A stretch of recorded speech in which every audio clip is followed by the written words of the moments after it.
Welcome back to another camping adventure. Ako at ang aking pamilya kasama ang Valdez family ay magbibiyahe sa isa sa mga campsites in Western Pangasinan, sa town ng Agno. Ang pangalan ay Il Mare Beach Camp. Doon kami tutuloy ng 3 araw at 2 gabi para i-celebrate ang Christmas. Kaya tara na, samahan nyo kami i-celebrate ang holidays sa beach camp ng Il Mare.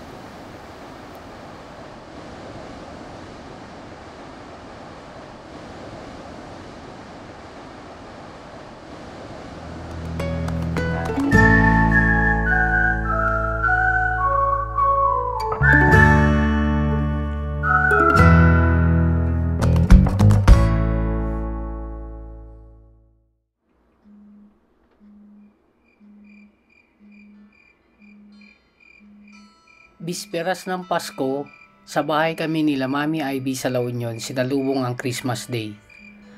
Kaya alas 3 pa lang ng umaga, nag-prepare na kami para maaga kami makarating sa campsite.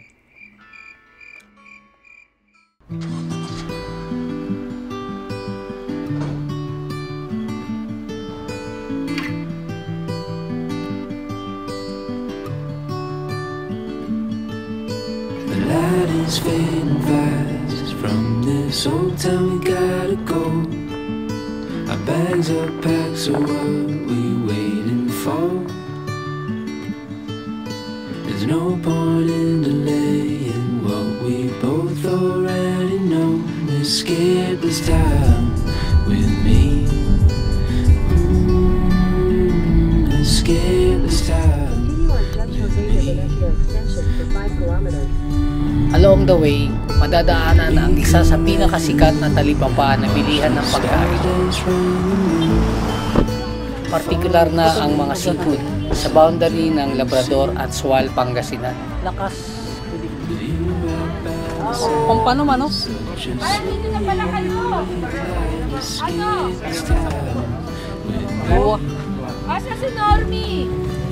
Magkano? 360. Ni, pwede na ka? Kuya, anong town na to? Sual mo to? Sual. Boundary ng Labrador. Labrador, Sual. Ay, Boundary. Ang tilay dito siya. May container pa naman ako. pala oh. Dagat na pala yan eh oh.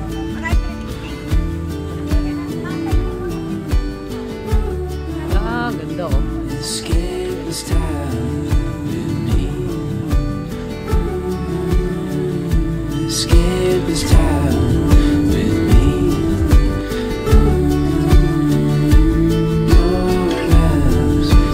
Pagkaraan ng kulang-kulang 4 na oras na biyahe, ay narating na namin ang campsite.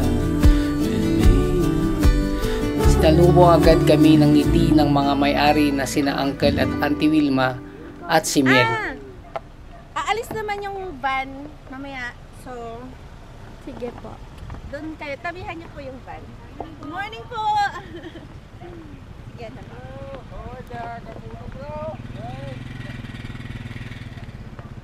Inantay muna namin umalis ang mga campers na nakapwesto sa spot namin.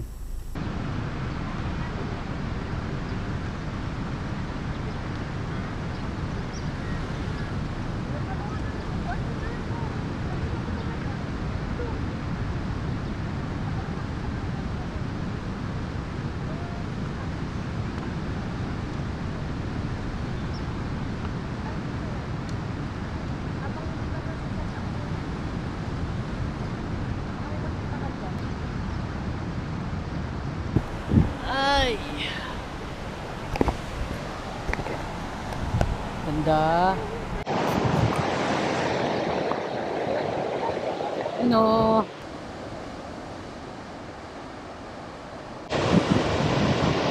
Sira yun po.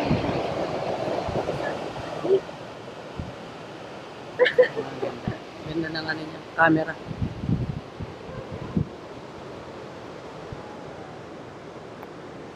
At habang nag-aantay ay ginawa muna ng magkabatid na sina Ate Jamie at bunsong si Riley ang artwork na regalo ng kanilang tita Cindy. Oh. Kagaya mo mag-set up. There.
At ito na nga, may pa-surprise gift pala si Ate Jamie sa akin. Alam ko na may gift siya sa akin kasi naman sa laki ng regalo, di niya may tatago sa ilalim ng aming maliit na Christmas tree.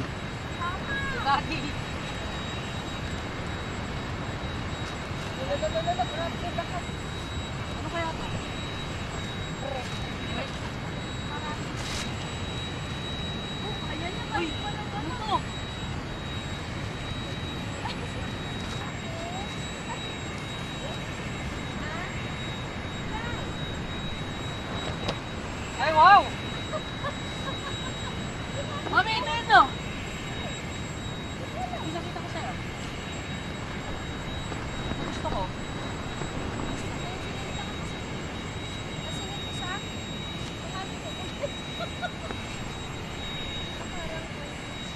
Ah, okay. Alam ko na.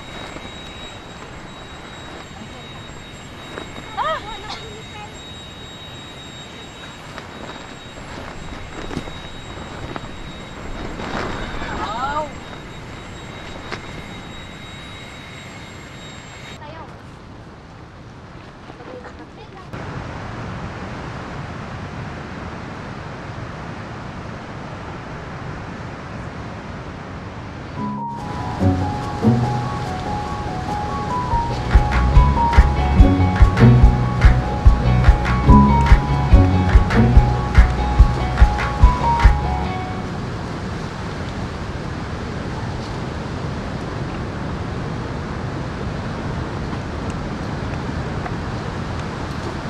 Pahinga muna sa duyan pagkatapos ng maghapon na setup dahil sa struggle kami sa sobrang lakas ng hangin. Sa mga ganitong pagkakataon, ninanamnam ko lagi kung nasaan akong lugar.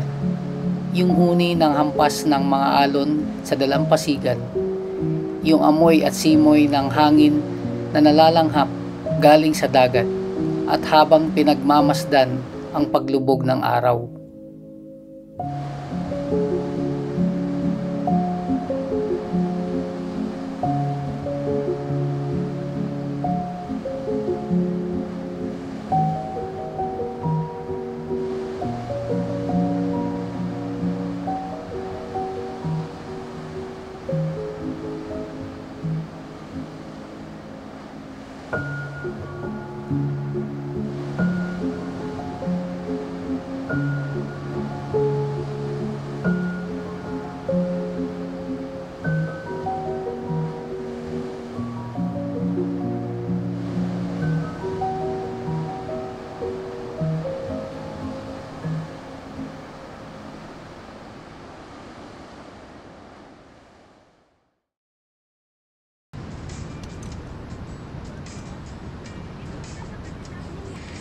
dati. Kasi ko hindi pa nandito eh. Ay, hindi ganun ko na lang.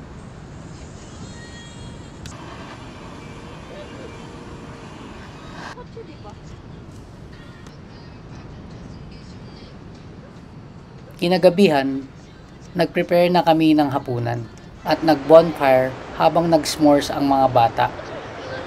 Akala ko... Hanap ko yung kanya. White show.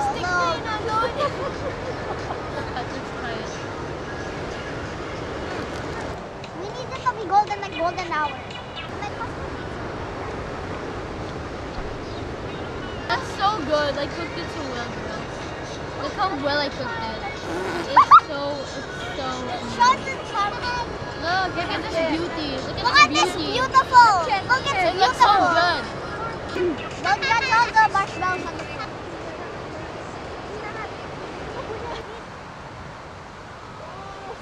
Nagising ako ng madaling araw.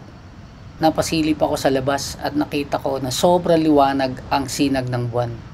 Kaya nag-decide ako na mag-shoot na lang ng photos.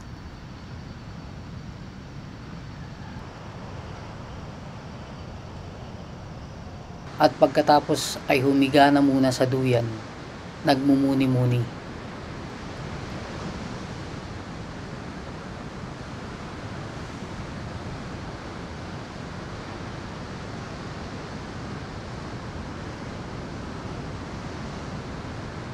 Ewan ko ba, lately mas na-enjoy ko yung mga ganitong mapag-isa, tahimik ang paligid, mas na-appreciate ko yung ganitong klaseng environment, malayo sa kabisihan ng syudad. Lalo na dito kasi walang signal ang mga telco. May Starlink internet sila pero hindi kami nag-avail para mas ma-enjoy namin as a family yung time namin dito.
Kinabukasan, minabuti na namin mag-swimming ng maaga.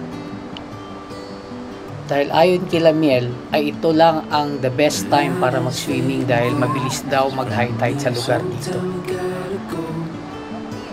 Ganito yung mga panahon na gusto ko. Kasama ang aking pamilya, nilalaan ng oras para makasama sila at ine-enjoy ang bawat minuto. Yan naman talaga ang diwa ng Pasko, di ba? Skip this time. Ang kasama mo, ang pamilya at mga kaibigan. Skip this time with me. We could rent a room and watch the stars dance round the moon. Fall asleep to the sounds of the sea. With you right by my side, it's such a sweet night. Escape this time with me. Skip this time with me. Nowhere else to be. Skip this time with me.